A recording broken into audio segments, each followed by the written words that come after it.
예하! 라라 아빠입니다. 오늘은 강아지 처음 입양하시는 분들께 드리는 영상을 준비했어요. 이 자료는 거의 10년 전에 제가 처음 이제 접종하면서 그때 보호자분들한테 드리고 싶은 말씀을 하나하나 모아놓은 거라서 이 자료를 보면서 현재 생각과 뭐 다른 점 이런 것들을 같이 말씀드리도록 할게요. 새로운 가족이 생기셨네요. 축하드립니다. 아이와 함께 더 당신의 삶이 풍성해지고 행복해지기를 기도해요. 여기서 일단은 제일 처음에 한 거는 강아지를 처음 데려왔을 때인데, 제가 라라 일기를 보셔도 도움이 될 것 같아요. 라라 일기로 검색하면 나오거든요. 제가 라라 일기 첫 번째 탄에서 강아지 데려왔을 때 안 만졌어요. 얼마나 만지고 싶겠어요. 그리고 저희 아이들도 절대 못 만지게 했고, 그러니까 처음에는 시간이 좀 필요하거든요. 아이한테 막 처음에 막 이렇게 너무 만지고 스트레스 주고 이러면 안 돼요. 아이가 새로운 집에 입양해 온 거 자체가 스트레스예요. 아이한테는 시간이 좀 필요하거든요.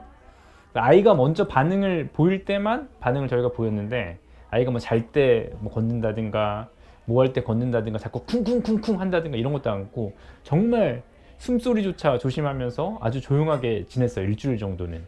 그 이후에 서로 이제 교감하게 됐으니까, 처음에는 막 처음부터 막 잘 때 껴안고 자려고 하고, 처음부터 아이가 막 쉬고 있는데 막 계속 만지고 이러진 않고, 아이한테 시간을 충분히 주고, 아이가 먼저 관심을 보고 아이가 다가올 때 그때 같이 이뻐해주고 이렇게 하는 것도 되게 좋아 보여. 처음에 이제 가장 중요한 거는 처음에 습관을 어떻게 들이냐가 중요하고, 강아지 사회화는 생각보다 빨리 마감돼요. 16주. 엄청난 시간이죠. 보통 입양하고 얼마 안 있다가 바로 가장 말랑한 시기, 어떻게든 변화할 수 있는 이런 시기는 마감돼요. 제가 라라 입양이 거의 6개월 정도였다 보니까 좀 늦었어요. 그래서 지금 라라가 약간은 사회성이 떨어지는 부분이 좀 있어요. 택배 아저씨 오면 난리 나거든요. 우리 사랑하는 예블린들 아이는 안 그랬으면 좋겠어요.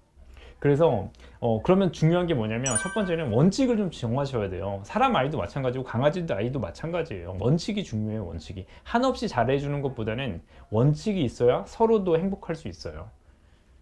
무슨 말이냐면, 아이 집은 처음에는 크레이트 같은 곳이 있으면 좋아요. 이렇게 이동장이라고 하는데, 이거는 정말 강추예요. 저희는 제가 이런 거를 너무너무 그동안 크레이트 때문에 덕을 많이 봐서, 도움을 많이 받아서, 그전 아이들이 라라한테도 당연히 크레이트를 처음 했었고, 지금도 크레이트 대성공.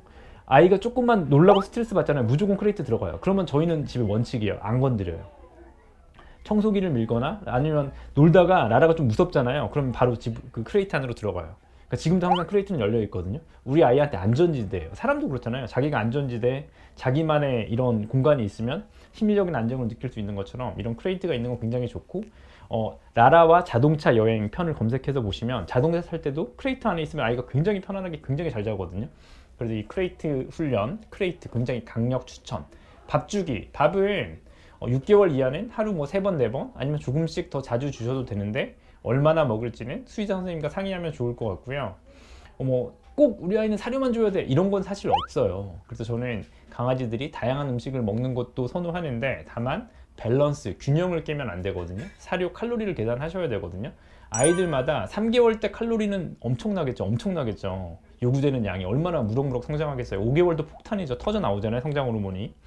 그럴 때 권장량이나 이런 거는 정해진 과학적인 데이터들이 있으니까, 수의사 선생님과 상의해서 그 양을 정해서 그 양의 10% 정도를 자연식으로 주거나, 예를 들면 뭐 사과 요만큼, 뭐 계란 흰자 요만큼, 어렸을 때 다양한 단백질을 먹는 게 당연히 커서 도움이 된다고 믿어요. 어떤 단백질 원도 안 먹어봤던 사람 뭐 이런 거보다는, 어렸을 때 막 15주, 16주인데 아주 조금씩의 단백질 원이라도 계속 섭취하면 몸에서는 굉장히 관용적이 될 거라고 저는 믿고 있거든요. 그래서 오히려 다양한 단백질, 다양한 음식들을 어렸을 때 조금씩 먹으면서, 어떤 음식을 먹으면 설사하네, 어떤 음식을 먹으면 변이 안 좋네, 토하네, 이런 거를 알아보거나, 뭐 피부에 발진이 나네, 이런 걸 봐도 좋고, 다양한 음식을 아주 아기 때부터 먹는 거를 저는 선호한다. 만약에 제가 14주 된 아이를 입양받았다면 저는 정말 다양하게 먹을 거예요. 오늘은 닭가슴살 먹을 거고, 내일은 연어 먹을 거고, 그 다음날은 닭고기 먹을 거고, 오리고기 먹을 거고, 다만 아주 조금씩 자주 먹이겠죠. 그래서 이렇게 다양한 음식을 칼로리를 계산해서 그 칼로리의 10% 이내로 자연식을 급여할 거고, 나머지는 사료로 90% 저는 급여를 할 거예요. 훈련은 나중에요. 앉아 기다려 이런 것 정말 필요하다고 생각했는데 나중에 할 수 있어요. 더 중요한 건 적응이거든요. 어떤 아이들은 3일 만에 적응할 거고, 어떤 아이들은 3주 걸릴 거고, 어떤 아이들은 3개월 걸릴 수도 있어요. 특히 다 커서 입양한다면. 처음에는 아이한테 적응할 시간을 주시고, 훈련시키기는 아이가 적응이 됐다. 적응이 됐는지 어떻게 알아? 막 꼬리가 막 이렇게 숙여져 있던 아이가 이렇게 흔들고 다니고 막 뭔가 되게 밝아 보이고 그냥 직관적으로 본능적으로 보호자분이 아이가 뭔가 표정이 밝아진 것 같아요. 그러면 약간 적응이 된 거니까 그때부터 뭐 조금씩의 훈련을 하는 거는 뭐 나빠 보이진 않아요. 목욕시키기. 목욕은 뭐 1에서 2주 간격으로 하시는 게 좋고 목욕하는 방법은 또 유튜브에 있을 테니까 그런 걸 검색해서 하시되 목욕하는 건 아이가 좋아할까요? 싫어할까요?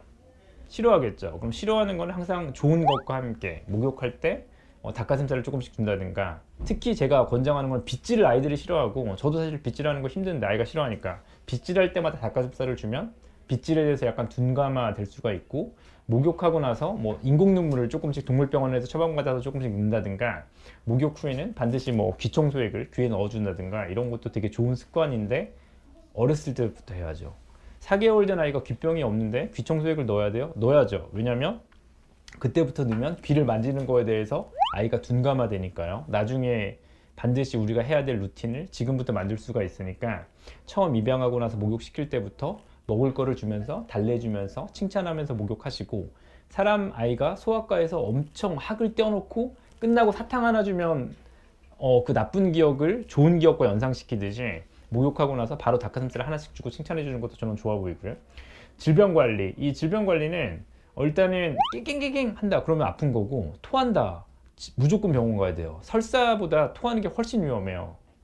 어렸을 때 특히. 그러니까 반드시 토하면 무조건 병원 가셔야 되고 뭐 한두 살 이하다 그럼 다 전염병이 먼저니까 전염병 검사 특히 입양한 지 얼마 안 됐다 전염병이 먼저잖아요. 바이러스 이런 것들. 이번 영상에서는 강아지를 처음 입양했을 때 기본적인 관리 방법에 대해서 알아봤는데요. 다음 시간에 또 만나요.